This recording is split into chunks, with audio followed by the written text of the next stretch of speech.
ఏది అయినా ట్రై చెయ్యి ఆచి చికెన్ మసాలా. ఆచి చికెన్ మసాలా. చేయి జారితే తీసుకోవచ్చు, కానీ నోరు జారితే తీసుకోలేమంటారు. నోరు జారితే ఎంత ప్రమాదకరమో ఇచ్చాపురం ఎమ్మెల్యే బెందాలం అశోక్ వ్యవహారం స్పష్టం చేస్తోందని శ్రీకాకుళం జిల్లాలో పెద్ద చర్చ నడుస్తుందట. బెందాలం అశోక్ ఎప్పుడు మంత్రివర్గ విస్తరణ జరిగినా మంత్రి పదవి దక్కించుకుంటారన్న ప్రచారం జరుగుతోంది. అయితే సమస్యపై తనను కలవడానికి వచ్చిన యువకులపై ఇచ్చాపురం ఎమ్మెల్యే ఆవేశంతో నోరు జారడం తీవ్ర వివాదాస్పదమైంది.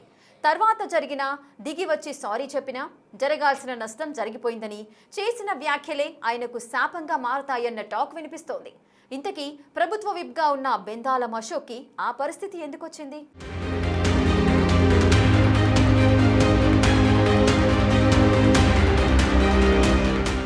శ్రీకాకుళం జిల్లా ఇచ్చాపురం నియోజకవర్గం టీడీపీకి కంచుకోట లాంటిది.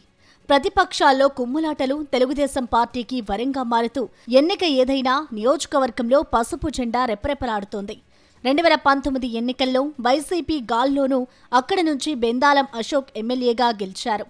రాష్ట్ర విభజన తర్వాత జరిగిన 3 ఎన్నికల్లోనూ ఆయన హ్యాట్రిక్ విజయాలు సాధిస్తూ అధిష్టానం దగ్గర మంచి మార్కులు కొట్టేశారు. 2024 ఎన్నికల తరువాత ఆయన్ని క్యాబినెట్లోకి తీసుకుంటారని జోరుగా ప్రచారం జరిగింది. కారణం ఏదైనప్పటికీ ప్రభుత్వం ఆయనకు విప్ పదవి ఇచ్చి సరిపెట్టింది.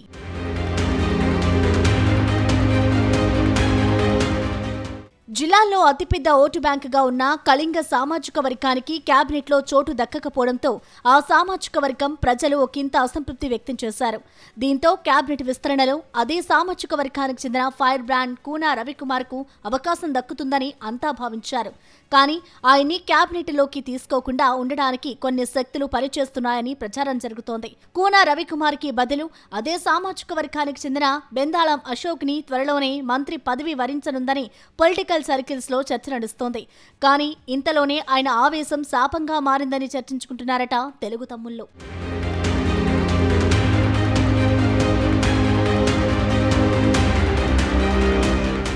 బెందాళం అశోక్ తనని కలవడానికి వచ్చిన ఆదివాసీ యువకులతో కొంచెం నోటి దురుసుతనంతో మాట్లాడారనే టాక్ నియోజకవర్గంలో నడుస్తోందట.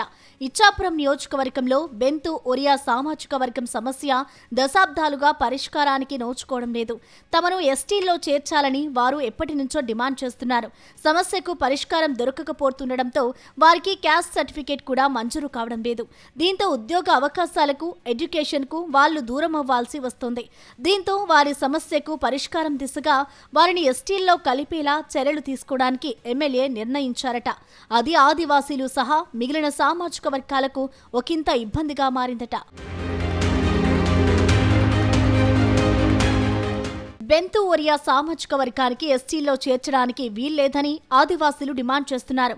అసలు ఆ సామాజిక వర్గం వారు ఎస్టీలే కాదనేది వారి వాదన. ఇదే అంశంపై చర్చించడానికి ఆదివాసీలు ఎమ్మెల్యే దగ్గరకు వెళ్లారు. బెంతు ఒరియా వర్గాన్ని ఎస్టీల్లో చేర్చడానికి ఎలా అంగీకరిస్తారని ఆదివాసీలు ఎమ్మెల్యేని నిలదీశారు. దీంతో ఒక్కసారిగా ఎమ్మెల్యే ఆవేశం కట్టలు తెంచుకుంది. ఆవేశంలో ఓ యువకుడిపై నాకు చెప్పడానికి నువ్వెవడ్రా అంటూ ఇంగ్లీష్లో అనరాని మాట అనేశారు.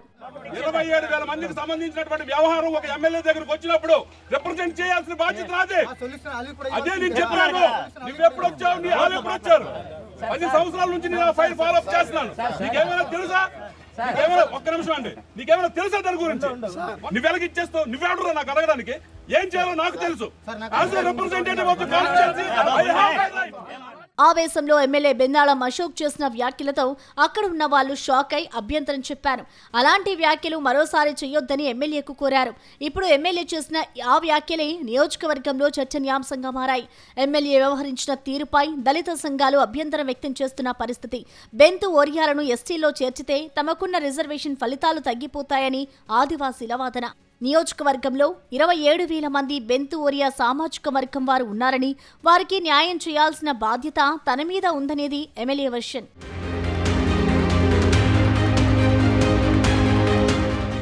ఎమ్మెల్యే చెప్పిన దాంట్లో కూడా నిజం ఉన్నప్పటికీ ఒక ప్రజాప్రతినిధిగా తమ దగ్గరికి వచ్చిన ప్రజలతో కాస్త నిగ్రహంగా సహనంతో వ్యవహరించి ఉండాల్సిందని అందరూ అభిప్రాయపడుతున్నారు. ఇలాంటి పరిస్థితుల్లోనూ బూతులతో దుర్భాషలాడడం సమంజసం కాదని సొంత పార్టీలోనే గుసగుసలు వినిపిస్తున్నాయట. అందుకే ఆదివాసీలు కూడా ఎమ్మెల్యే క్షమాపణ చెప్పాల్సిందేనని డిమాండ్లు మొదలుపెట్టారు. చివరికి ఆదివాసుల డిమాండ్తో ఎమ్మెల్యే వెనక్కి తగ్గారు. తాను కోపంలో అలా కామెంట్ చేయాల్సి వచ్చిందని తెలిపారు.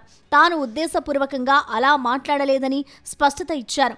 అయితే అప్పటికే జరగాల్సిన డ్యామేజ్ జరిగిపోయిందని ఎమ్మెల్యే అనుచరులు వాపోతున్నారు. మొత్తానికి మినిస్టర్ రేస్లో ఉన్న సదరు ఎమ్మెల్యే భవిష్యత్పై ఈ వ్యవహారం ఎలా రిఫ్లెక్ట్ అవుతుందో చూడాలి.